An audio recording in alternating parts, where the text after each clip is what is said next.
Who are they? Well, once in a while their name pops into the news, but very seldom you get them all together. I'm going to take a few moments. This might be boring, but I think for the record, everyone needs to be familiar with the names, some of the prominent names, who are members of this outer ring of a secret society. Let's start with the presidents of the United States. Herbert Hoover, Dwight Eisenhower, Richard Nixon, Gerald Ford, James Carter, George Bush Sr., and William Clinton. JFK once said that he was a member of the CFR, but nowhere can you find him on the membership rolls. So I guess he was a wannabe, but didn't quite make it in. But he actually said that he thought he was a member. And of course, the presidential candidates, John Kerry and Vice President Richard Cheney, are members of the CFR. Secretaries of State. This is a very important position for this group because it's even more important than the President. The President can be controlled by the Secretary of State, Secretary of Defense, and all of his cabinet members who are pretty much appointed for him. You know, he doesn't appoint, presidents don't appoint their cabinet members from their own private telephone directory, you know. They're not even in their book. They're told who to appoint. Anyway, here are the Secretaries of State, perhaps the most important position in the United States government as far as the CFR is concerned.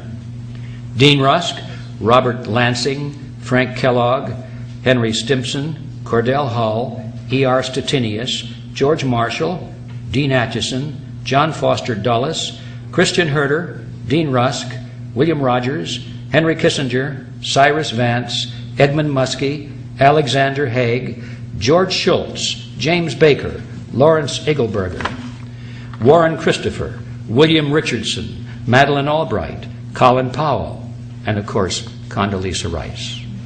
Did we leave anybody out? I don't think so. Now, Secretaries of Defense, also very important.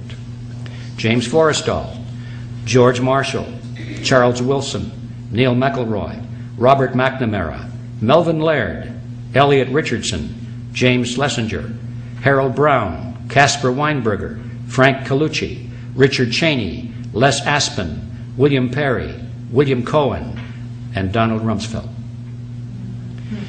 Directors of the CIA, pretty important. Walter Smith, William Colby, Richard Helms, Allen Dulles, John McCone, James Schlesinger, George Bush Sr., Stansfield Turner, William Casey, William Webster, Robert Gates, James Woolsey, John Deutsch, William Studeman, George Tenet, Porter Goss, and Michael Hayden. Now, some better-known corporations with CFR members at the board of directors or chief executive levels, where they dominate these huge corporations. It's quite a list. I had to trim this down, believe it or not. Here are just a few. Atlantic Richfield Oil Company, AT&T, Avon Products, Bechtel Construction Group, Boeing Company, Bristol Myers Squibb, Chevron, Coca-Cola and Pepsi-Cola, Consolidated Edison of New York, Exxon, Dow Chemical, DuPont Chemical, Eastman Kodak, Enron, Estee Lauder, Ford Motor, General Electric, General Foods, Hewlett-Packard, Hughes Aircraft, IBM, International Paper, Johnson & Johnson, Levi Strauss & Company, Lockheed Aerospace, Lucent Technologies, Mobil Oil, Monsanto, Northrop, Pacific Gas and Electric, Phillips Petroleum, Procter & Gamble, Quaker Oats, SBC Yahoo, Shell Oil, SmithKline Beecham Pharmaceuticals, Sprint Corporation, Texaco, Santa Fe Southern Pacific Railroad, Teledyne, TRW, Southern California Edison, Unicol, United Technologies, Verizon Communications, Warner Lambert, Weyerhaeuser, and Xerox, to mention just a few. Now, in the media, also very important in controlling the thinking processes of the American people. We find CFR members in the management and operational positions at the Army Times, Associated Press, Association of American Publishers, Barron's, Boston Globe, Business Week, Christian Science Monitor, Dallas Morning News, Detroit Free Press, Detroit News, USA Today, Wall Street Journal, Los Angeles Times, New York Post, San Diego Union Tribune, Times Mirror, Random House, W. Norton and Company, Warner Books, American Spectator, Atlantic, Harper's Farm Journal, Financial World, Insight, Washington Times, Medical Tribune, National Geographic, National Review, New Republic, New Yorker, Newsday, Newsmax, Newsweek, Pittsburgh Post-Gazette, Reader's Digest, Rolling Stone, Scientific American, Times Warner, Time, U.S. News and World Report, Washington Post, ABC, CBS, CNN, NBC, PBS, RCA, the Walt Disney Company, and of course, Rupert Murdoch.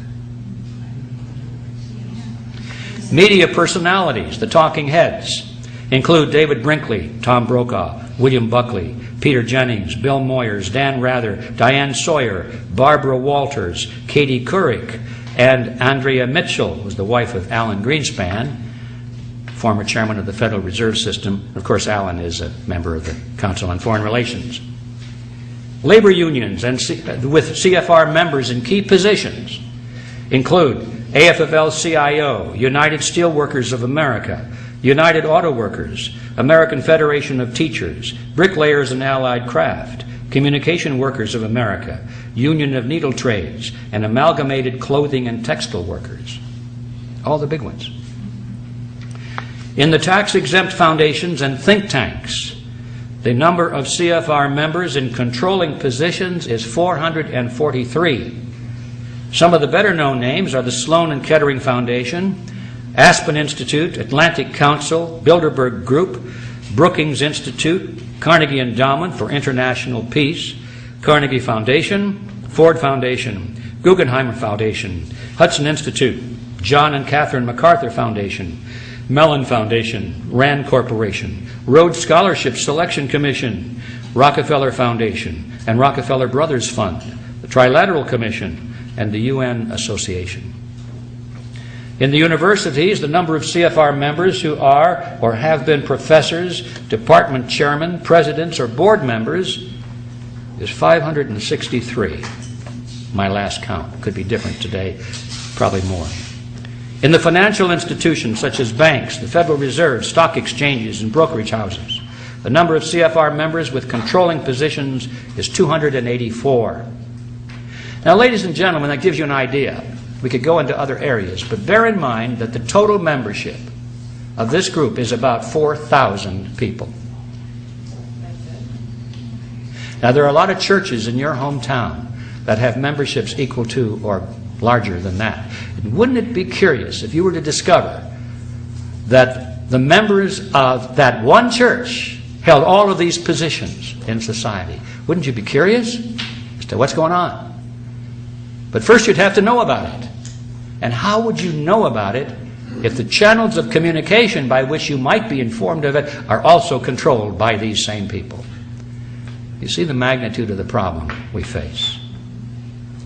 I'd like to emphasize that the CFR is not the inner core of a secret society, but it's at least 2 rings out. Now, what does that mean? That means that most of those people in the CFR are not aware of the history I'm giving you today. They have no inkling of it. Probably if they did know it, they'd be impressed. They wouldn't be shocked because, boy, we're on the inside of a very powerful group. Most of these people, I think, look at this as sort of a high-powered ultimate employment agency. They know that if they're invited into this group, and you have to be invited, that they've got it made. Once your name is on that list, you never have to worry about a job again, because the New World Order people are constantly looking for reliable servants to their cause. And these people have been selected not because they're evil people at all, or because they've got the grand vision of global government, although some of them do, but most of them just go along with the idea. They're open to it. They like it. And so they're dependable. And that's how they get in. So these people are not, most of them, at the inner core of a secret society. They're just opportunists. Now, there are 3 things we have to understand about this group. First of all, they're not partisan. The names I read to you have nothing to do with Republicans versus Democrats. You find them equally located in both political parties. These people laugh at anyone who takes seriously a political party. They laugh at all of these people campaigning out there for Republicans or Democrats. This has nothing to do with that. Secondly, they are elitists. They intend to rule for our own good, of course. And thirdly, the method by which they intend to rule is called democracy. We're back to that word. Democracy. They want democracy. Now that presents a problem. How is it possible for these people to rule mankind absolutely and still allow democracy, where people vote and determine things through the ballot box?